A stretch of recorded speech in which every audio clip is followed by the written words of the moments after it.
2. Witnessing Manfolk.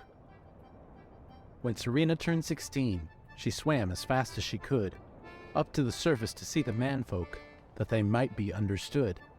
But when her head broke through the surface, what do you think she saw?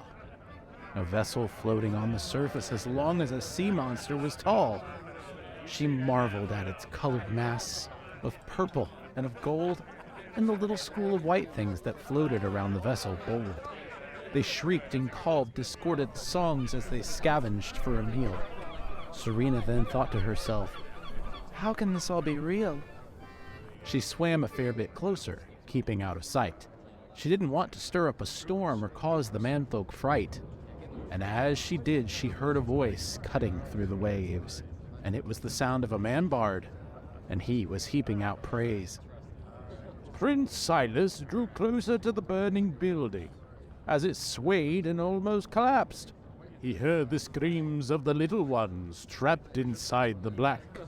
He pushed through the smoke, the flame and the heat, and braved it all despite, knowing that he might die at any moment, yet he didn't lose the fight.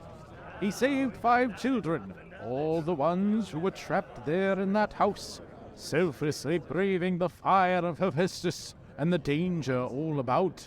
And it is my pleasure to present to you, before you all have fits, the heroic prince of our country, the Honorable Prince Silas.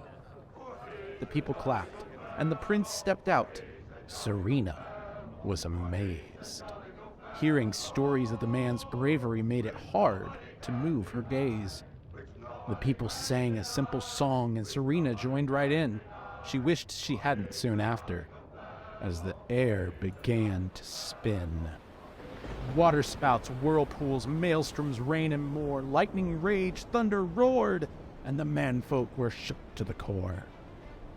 They all scrambled fast to steady their ship before they were overcome. But Prince Silas was swept from the deck, and Serena's tail went numb. She dove below the ship straight to the prince's floating form, and she held him just above the water in the ever-increasing storm.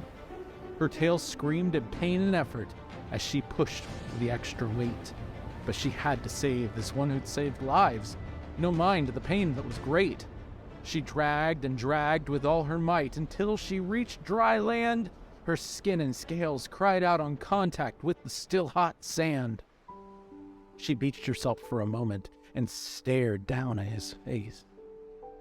His eyes began to flutter open, and she left without a trace. She swam back down to the sea below, wishing she could stay above. She wondered at the feelings she felt. Could this all be? Hi, I'm Joshua, and I'm resurrecting epic poetry for modern nerds like you.